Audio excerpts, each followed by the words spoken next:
The Ponte have told us that when they come to our homes to visit, they will usually choose a part of the house that people don't use very often to either enter into the house or hang out in to observe you.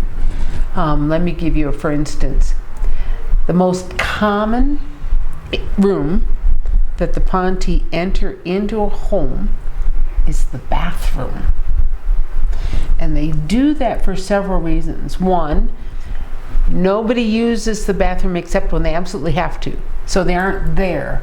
And most people will go into the bathroom, do whatever it is they need to do, and exit.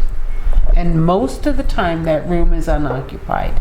It's often on an outside wall because it needs to vent smells and other things, moisture, and it's easy to track because all the plumbing focuses in and you can follow where the plumbing goes to a single room. All right. It's easy to hide out in a bathroom when nobody is around and remain undetected in an Earth Human home. At our house, we mostly go in and out of the house through the garage and don't often use the entrance of the front door. Okay. We do if we have to go get the mail, or if somebody comes to the house, they'll ring the doorbell at the front door. But for the most part, we don't hang out in the entryway of the front door, and it's usually dark. When the Ponte visits, sometimes they will come and hang out in the dark entryways so that they can observe what's going on in the living room area where we spend the majority of our time. So it's a dark space where they can quietly observe without being interrupted or having people walk past and bump them, kind of thing. We have seen them walk by in that shimmer sort of format, like shimmer off a hot pavement. We've caught physical form out of our peripheral vision, and from about just in front of your eyes to as far back as you can see, which for me is about right here. I can see my fingers just wiggling. That peripheral vision area to me said, don't poo-poo what you pick up in your periphery. It usually is extremely valid and was originally designed so that if you caught something out of the corner of your eye while you were out hunting for food or trying to find a way to feed yourself, if there was danger, oftentimes you pick it up in your periphery first or side movement, but the peripheral vision is very important to accept and believe, even if you don't understand it the instant you pick up information at the time. So you might pick up movement in your periphery and be out in the woods and not realize it's a bear or a danger until you turn and look at it.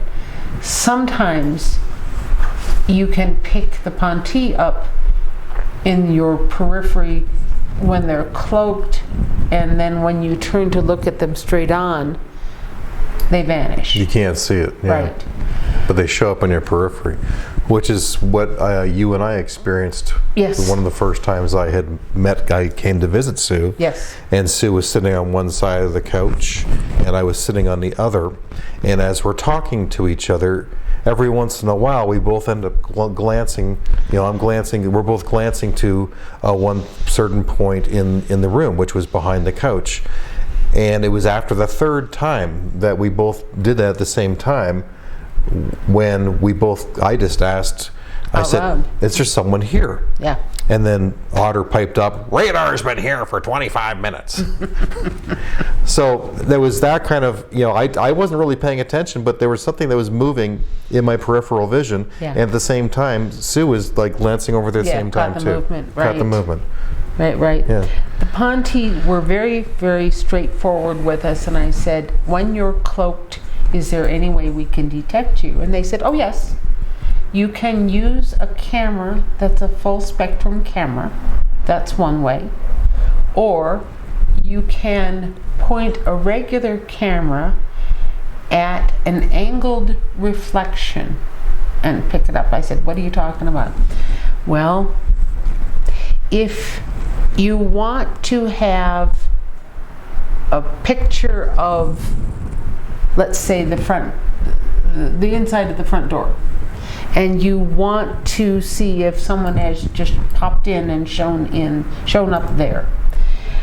If you bounce an angle or a view of that area in a mirror and bend the mirror 45 degrees so that my camera picks up the angled mirror and then that picks up the image of the door.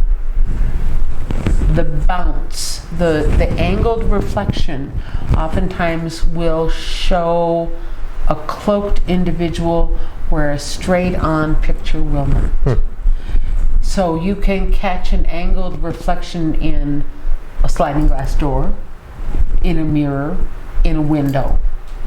So there are a lot of things that you can use to create and film that angled reflection if you don't have a full spectrum camera. And I went, huh. He said that's why you can oftentimes pick up unseen world folks in a mirror rather than, but if you look straight at them, you don't see them.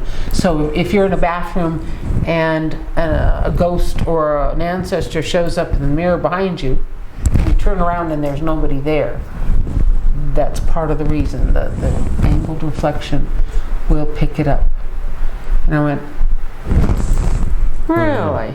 And so I've tried it and it works.